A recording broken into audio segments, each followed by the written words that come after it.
Coucou tout le monde, j'espère que vous allez bien. Alors aujourd'hui, on va faire une jolie boîte avec du papier moche, des petites choses que j'ai trouvées chez Noz, notamment ceci, la perfo qui sert normalement à faire le lien entre les lettres.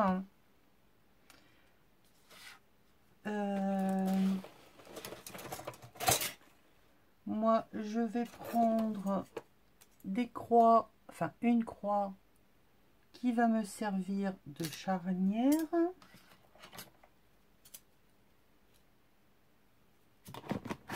Excellent. Deux découpes avec une plaque d'embossage qui découpe en même temps de chez Timols 6X. C'est celle-ci, c'est des fleurs en fait. Une plaque à rainurage, si vous en avez une. Colle, papier, ciseaux, peinture, enfin bref. Après, c'est la déco, c'est vous qui verrez. Moi, ce que je vais vous montrer, c'est la structure. Je vous montrerai à la fin ce que moi j'en ai fait et comment je l'ai décoré.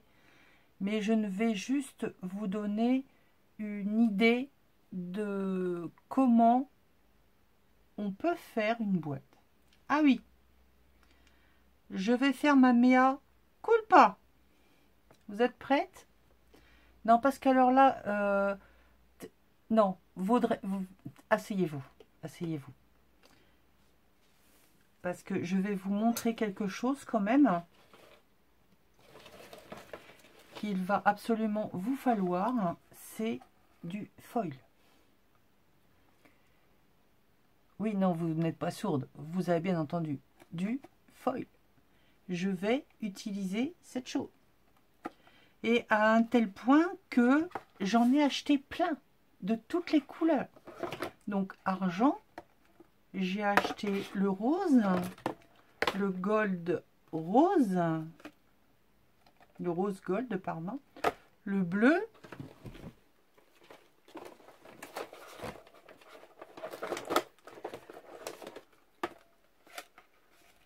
le... Ah ben mince, j'en ai deux.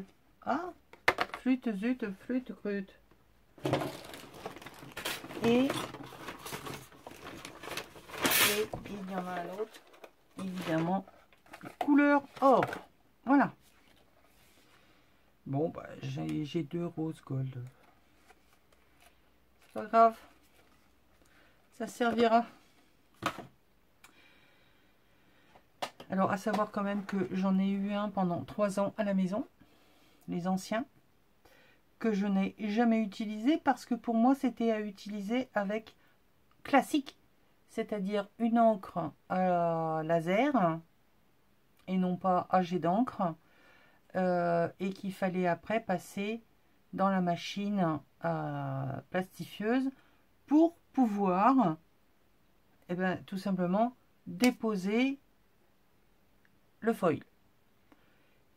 Que Nini, maintenant, Isa, elle l'utilise autrement. Alors peut-être qu'il y en a dans certaines d'entre vous qui l'utilisent de cette façon depuis longtemps.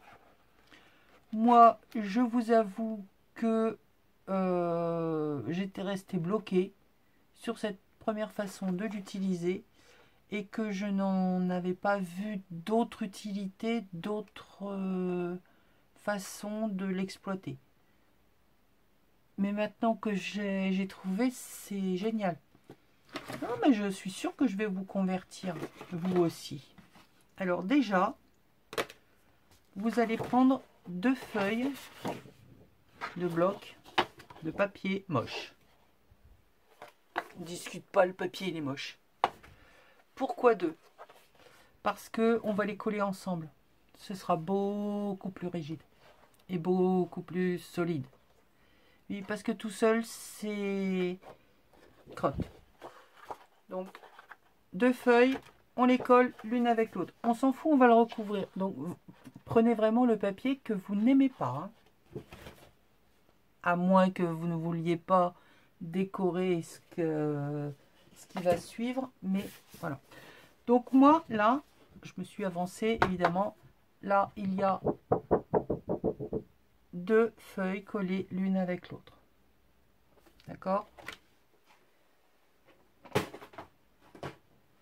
Feuille de rainurage, plaque de rainurage. Ou si vous avez le massicot qui fait zac-zac machin pour plier, c'est tout aussi bien. Voilà. Je pars sur une base de 30, d'une grande page 30-30, enfin 30,5 exactement. Mais après, à vous de l'adapter comme vous voulez. Hein. Je ne peux pas faire toutes les dimensions. Être dans votre tête, savoir ce que vous voulez faire pour le projet. Après, c'est un peu à vous de trouver vos repères et vos marques. Hein. Donc, là, on va faire à chaque coin, tous les 2 cm, une rainure. Donc, à 2, 4, 6 et 8. Hop, on tourne. On recommence. 2, 4,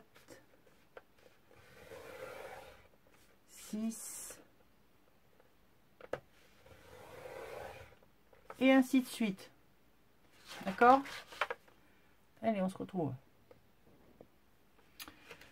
Donc, voilà. J'ai fait aux 4 coins 4 fois 2 cm. D'accord?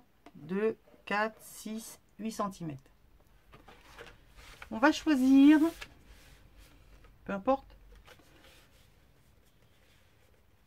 un des côtés et on va aller jusqu'à 10, mais on ne va faire notre rainure que sur les 4 premiers centimètres. C'est-à-dire qu'on fait 2, 4. Alors, comment on sait qu'il y a 2, 4? Parce qu'ici, on a fait 2 et 2. Donc, on monte 2 carrés. D'accord? 1 et 2. On fait la même chose de l'autre côté. Donc, moi, là, je suis à 23. Donc, 21.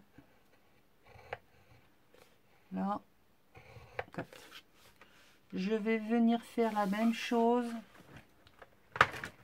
Et vous ne voyez strictement rien de ce que je fais. Voilà. On va venir faire la même chose à l'opposé. Pas ici, ici. Alors que là, je l'ai fait là, en haut. Vous le faites en bas. Donc, vous prenez votre dernier trait qui était à 8. Vous le faites à 10. Et vous montez 1, vous montez 2. Jusqu'au deuxième trait. Là, on décale, je me mets à 23, 22, 21. Je monte 2. Voilà. J'ai fait mes pliages.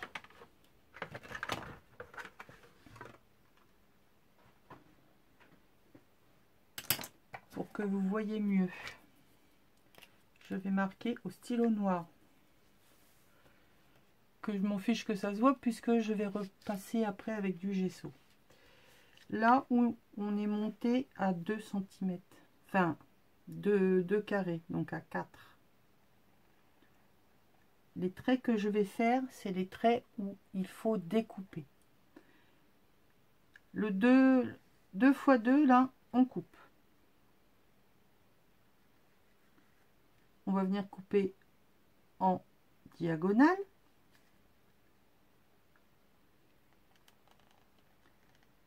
Et on remonte. Ici, on va venir faire une languette. Je vous mettrai le lien de la vidéo où j'ai chopé la boîte. Elle ne fait pas de languette. Le problème, eh ben, c'est que ça fait ça. Et ça, eh ben, ça fait pas joli. Donc j'ai décidé moi de rajouter une languette. D'où cette partie là que je rajoute. Donc tout ça,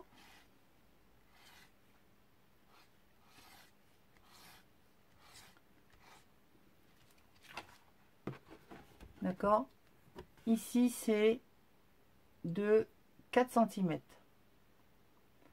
Je vais en diagonale jusqu'au point de pliage ici. Donc je fais un U et je descends. Toute cette partie là, on l'enlève. Je viens faire la même chose de l'autre côté. Voilà ce que ça doit vous donner en dessin. Partout où c'est hachuré, on va venir couper. Alors j'en fais un avec vous et vous ferez les autres tout seul, hein, comme des grandes. Donc ici,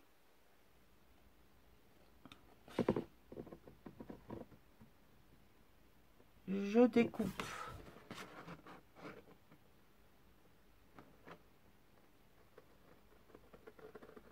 Je prends ma diagonale.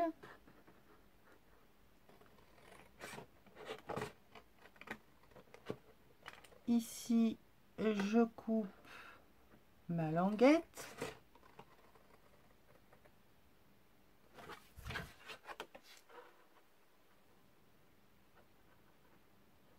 Et je viens couper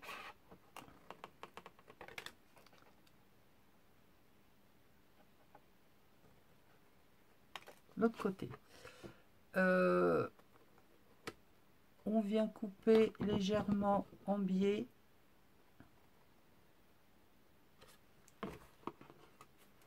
C'est une question de finition. Voilà ce que nous devons obtenir. C'est-à-dire qu'une fois qu'on aura plié, nous aurons notre languette qui viendra fermer le coin. D'accord? Voilà ce que ça nous donne. Hein, avec les 4 languettes. Les 2 morceaux avec les décrochements l'un en face de l'autre. D'accord? Et les 2 mêmes ici. Nous allons prendre là où c'est le plus large, où il n'y a pas le décrochement. Et on vient plier.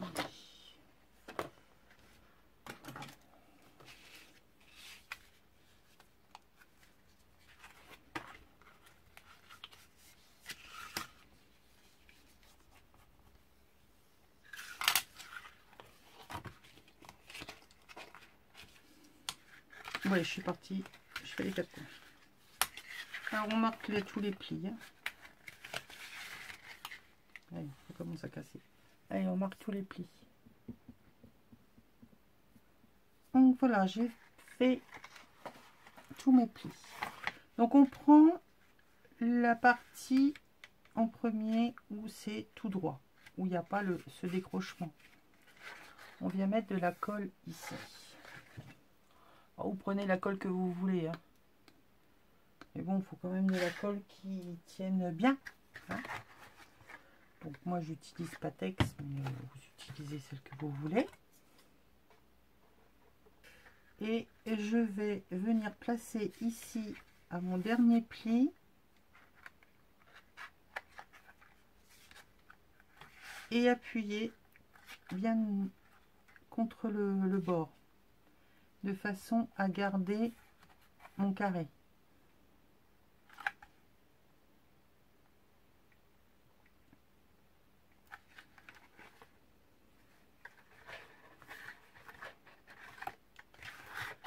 La même chose de l'autre côté.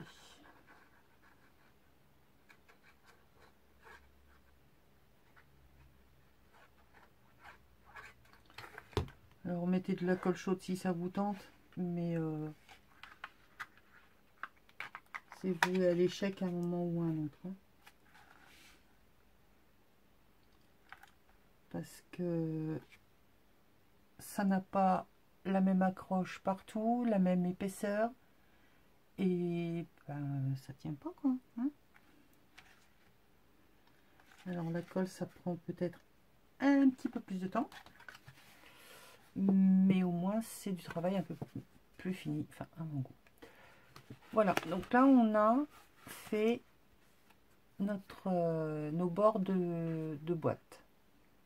Maintenant, les languettes ici, on va venir les replier. Mettre de la colle dessus.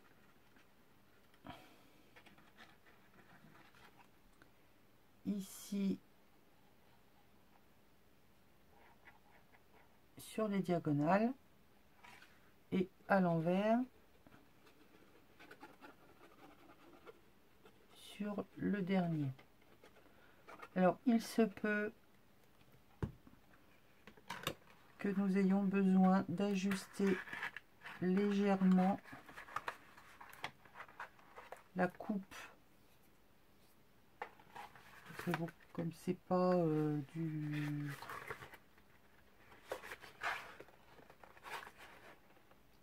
le biais n'a pas été fait à la règle. Faites-le à la règle, c'est ce que je vous conseille. Non. Normalement, voilà, les coins doivent être nickel. Donc, on reste un petit peu le temps que ça prenne. La Pattex, en principe, est très rapide à prendre. Évidemment, il ne faut pas en mettre 3 tonnes hein, non plus. Et voilà, on a notre coin. D'accord? Et on fait la même chose de l'autre côté.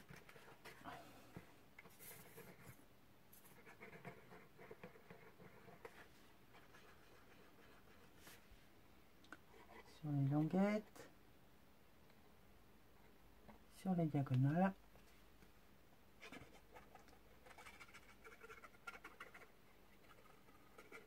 Et sur le bout de languette qui vient donc se coller là, ici, hop, on referme.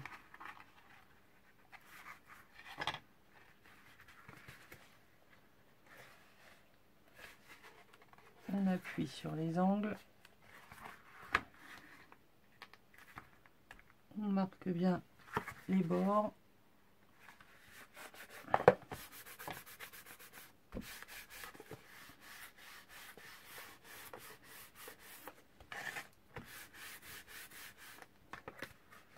Et nous avons notre base de boîte.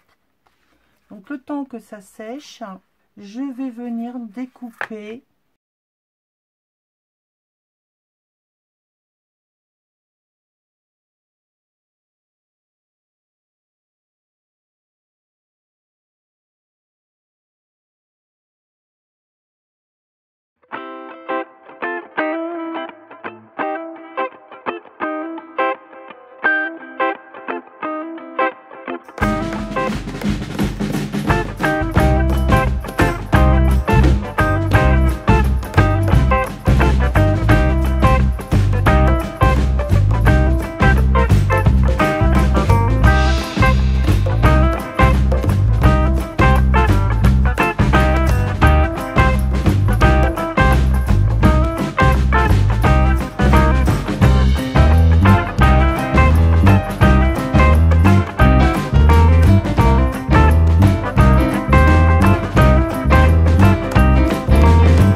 que ça peut donner.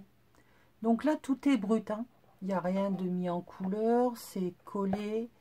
C'est juste une approche. Il faudra certainement venir remettre des petits points de colle un petit peu par-ci par-là, éventuellement des petits coups de patine histoire de bien marquer les choses. Pour l'instant, moi je vais laisser sécher tout ce petit monde. Je ne vais même pas ouvrir la boîte, et je voulais vous montrer quand même de près ce que ça peut donner l'effet foil dessus. Genre la fille elle découvre un truc quoi. Bah ouais, j'ai découvert qu'on pouvait utiliser le foil d'une façon eh bien ma foi une façon bien sympathique. Surtout que celui-là en plus là le couleur argent, ça fait comme si vous aviez poncé un métal sali et que vous êtes arrivé au métal brut. Donc c'est vraiment génial. Bon, on peut la laisser dans l'état, hein. Moi je vais mettre une patine, alors je sais pas si quel rouge je vais prendre, mais de toute façon ce sera rouge.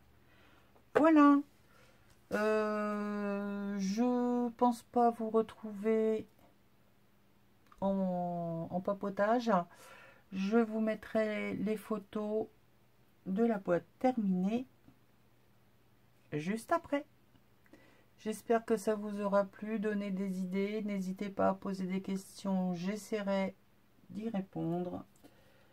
Et puis voilà, je vous fais des bisous.